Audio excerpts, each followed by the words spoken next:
A big part of self-care is building a life that you don't want to escape from. Now, that is not me saying, again, don't have any peak experiences that are a huge departure from regular life, because I wholeheartedly think that such experiences are the very thing that can really shake us out of ruts, open our minds and hearts, and help us see ourselves and others and our lives in a different way. But for me, I then want to take those insights and openings and integrate them into my whole being and the way that I live my life every day.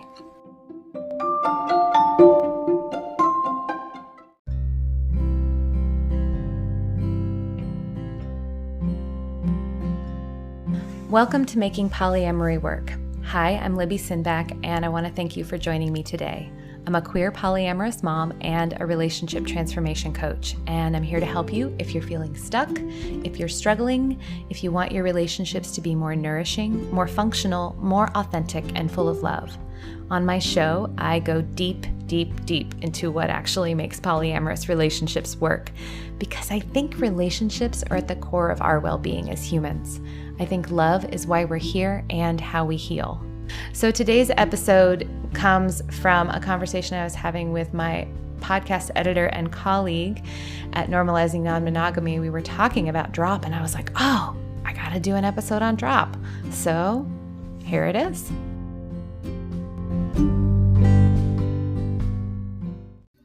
The first time that I heard about drop was from one of my closest people mentioning going away for a long convention. I think maybe it was Dragon Con, and talking about this thing called con drop, which is what happens after you've spent a long weekend immersed with a bunch of nerds in an intensive event with lots of social interactions and cool panels and other peak experiences and deep connections and a significant separation from what regular life is usually like, such that when you return to your regular life at the end of that weekend, it can be jarring and painful and you just feel really, really low.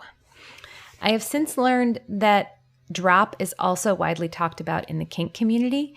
One example is sub-drop, which is when you come out of being in a submissive state and have to step back into the more nuanced reality that exists outside of that power exchange dynamic and the intensity of being in a kink scene. Now, for those of you who are burners, you probably already know about drop because it's something that often happens after a burn. I mean, burns are these contained windows of time where everyone shows up and create a completely alternative society and culture, and you become completely immersed in it.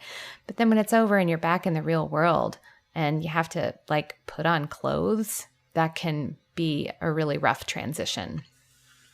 And recently, a polyamorous content creator that I follow on Instagram posted about something she called mom drop, which for her was related to going away with her non-nested partner for a weekend and then coming home to a tired co-parent, 2 cranky kids, and a whole heap of mom guilt for going away. And this kind of thing can happen even after just one evening with a partner that you're in intense NRE with. Everything slows down when you're in NRE and feels so intense and so big. But then the date is over and you're apart, and regular life may just not seem as sparkly. And even if you're fairly mainstream, you might have experienced drop just from coming back from a vacation. You just may not have realized why you feel so shitty and irritable and maybe overwhelmed once you're back at work grinding away after your beloved vacation. Drop is a really common phenomenon. But what is really going on? What really is drop? So in a nutshell, drop happens when you've been in some kind of peak experience or altered state, and these experiences are releasing lots of feel-good neurotransmitters and hormones, things like endorphins, norepinephrine, dopamine, serotonin, oxytocin, and frankly, even stress hormones like adrenaline and cortisol. These chemicals flood your brain and your body, and they create this feeling of intensity and bring you into a heightened state, which can sometimes be sustained for several days. But then the experience ends, and unfortunately, so do all those good brain chemicals, and they tend to recede pretty abruptly. And sometimes we've even completely exhausted our stores of them, and we need some time to make more.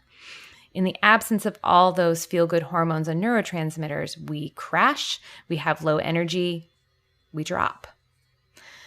So what are some of the negative consequences of drop?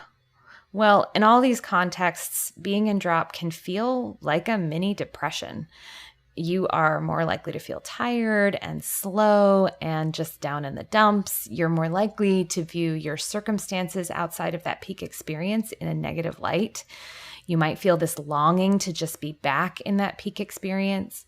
If you're polyamorous and you're living alone, coming back to an empty home after time with your partner may just amplify those feelings of loneliness without them. If you're polyamorous and you live with partners, you may not be very much fun to be around if you're in drop, and that might end up making your nested partner or partners feel like chopped liver to you. And if you have kids at home and you're in drop, it may be hard to connect with them or feel excited about caregiving, and that could be especially true if you're holding on to a lot of guilt about being away or guilt about burdening your co-parent or other caregivers. And that guilt can unfortunately curdle into resentment of your kiddos too, which is such a tough but real thing to feel. From personal experience, when I'm in drop, I feel like shit. So what can you do about drop? Well, I mean, you could decide to just never have any peak experiences, but I don't recommend that one. So for me, one of the biggest things that has helped is just to know that it's going to happen. Accepting that drop will almost inevitably follow any kind of peak experience can help you not feel totally blindsided by it. And I'll tell you, the higher the high, the bigger the drop. So it can be helpful to know that if I am really high up in an experience, in a particular event or in a weekend or something, knowing that, I'm going to feel this when I get back can really help me prepare for it just mentally. So knowing that I'm in drop, knowing that this is a biological and not completely avoidable experience, knowing that it's also temporary, that it will pass when I'm feeling like total dog shit, that can usually help me hold myself in compassion when I'm not feeling great, and also help me have some perspective that I'm not always going to feel like this, that it actually is going to feel better in just a few days usually. But there are some other things you can do to help with drop too, and I want to share those. So a big one that I do is to create a section of time between the peak experience and returning to normal life so that there is a little time to transition. So for example, if you know you're going to be away on some sexy weekend with a partner or two, or you're heading to a big festival or a kinky convention, maybe plan to have a day or a half day or return from the event a little bit early so that you have a period of time where you don't have any obligations, but you're not in the peak event anymore, so that you can transition to regular life. And you can use that time to integrate your experience, to reflect, to journal, to ground yourself back in your space, to get prepared for any upcoming obligations, and connect with gratitude to the things that you're returning to in your regular life that you cherish. And you can even do this intentionally in an abbreviated way if you notice that you're having drop after a DS scene or a date with a new squeeze. You can just set aside a period of time, maybe 30 minutes, maybe an hour, to create a transition period and maybe even a transition ritual for yourself. For me, sometimes it's something as simple as just sitting in my car to just reflect and ground and meditate. Or sometimes what I like to do is I'll pause on my way home to pick up a coffee for me and my sweeties and maybe a little treat for the kids so that I feel like I'm making this grand appearance with everybody. Some people also report just having a little bit of space when they return from a date. If they have other partners or kids at home, can be really helpful just to be in their home, be in their space, maybe take a shower, maybe change their clothes, maybe spend a little bit of time doing other forms of self-care, or just a little bit of quiet to themselves before reconnecting to their people. Having that time to transition, again, I find it so valuable to just be able to process and integrate my experience for myself. Another thing that I think can help with drop is to take good care of your body during those peak experiences. Because when our body is flooded with these hormones and neurotransmitters, we feel so good that sometimes we forget to do things like rest or eat nutritious food rather than, quick energy food that might kind of contribute to that crashing feeling. We might forget to drink enough water. We might not get enough sleep. And we're also probably more likely to drink alcohol or use other substances when those substances can deplete the body of what it needs to function well. And all of that can really make the drop so much rougher than it needs to be. So if you're at a burn or on a trip with your sweetie, take care to maybe eat some nutrient-dense food or take a multivitamin and drink plenty of water and think about getting enough sleep and also rest, because that can really help ease the drop. And if you're sharing that peak experience with someone, maybe the two of you can look out for each other and remind each other to take water breaks and maybe encourage each other to skip the fast food and pick up some snacks at the grocery store and maybe help each other get into bed and cuddle and go to sleep. And in that vein, I'll also add that there are some supplements that you can take that can help your body rebuild its store of neurotransmitters. Now, I got to say here, I'm not a medical professional, and so please do your own research on this. And if you're really not sure, please seek the advice of a medical professional before taking any supplements. But the two that I know about that can help are the amino acids L-tyrosine and 5-hydroxytryptophan, also known as 5-HTP. L-tyrosine is one of the building blocks for norepinephrine and dopamine, and I think some other neurotransmitters as well. And 5-HTP is a key building block for serotonin. Taking these two supplements for a few days after a peak experience is something I've done to soften the transition. Lastly, a thing that I do this is more of a long-term thing, is I work to both integrate the peak experiences and the exciting people I meet into my regular life. And I also work to do what I can to infuse my regular life, and I'm talking even the mundane tasks that I do every day, with pleasure and joy. Now, I realize this is, again, it's a long-term thing and it can be hard. It may not feel accessible for everyone, but I read this somewhere and it's just really stuck with me that a big part of self-care is building a life that you don't want to escape from.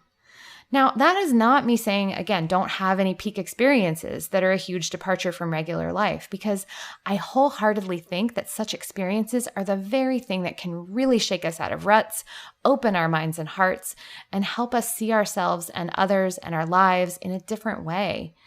But for me, I then want to take those insights and openings and integrate them into my whole being and the way that I live my life every day. That takes time and effort and intention, but I've found it immensely rewarding. And again, it can really help soften the drop if what you're re-entering is a life that you really love.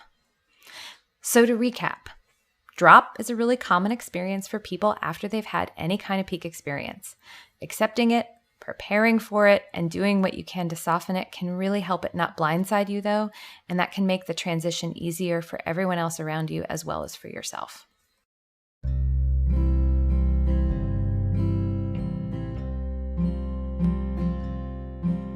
Thanks so much for joining me today. If you have any thoughts about what I've said or a question for the show, I'd love to hear from you. The best place to reach me is via my website, libbysinback.com, but you can also connect to me via social media. I'll also say that if you're loving these episodes, but maybe feeling like your relationship could use more help, this is the work that I do with my coaching clients every day. If you're interested, you can set up a free introductory session with me to see if coaching might be a good fit. I also will be opening up a new cohort in April of the Relational Non-Monogamy Circle, which is my signature group program, where I also go into a lot of these things that I talk about on the podcast in greater depth. So if you're interested, check out my website to find out more about that. You can also go to relationalnonmonogamy.com to sign up for the waitlist for when I open up registration. Also, please, if you love this podcast, definitely share it with your friends, with your networks, your Facebook groups, etc. And make sure you subscribe so you don't miss an episode. Also, if you listen to iTunes or on Stitcher, or you just want to say nice things about me on Facebook, it would be a big help if you left a review or a comment, because these help more people find the show. Thanks again so much for being with me today, and I'll see you soon.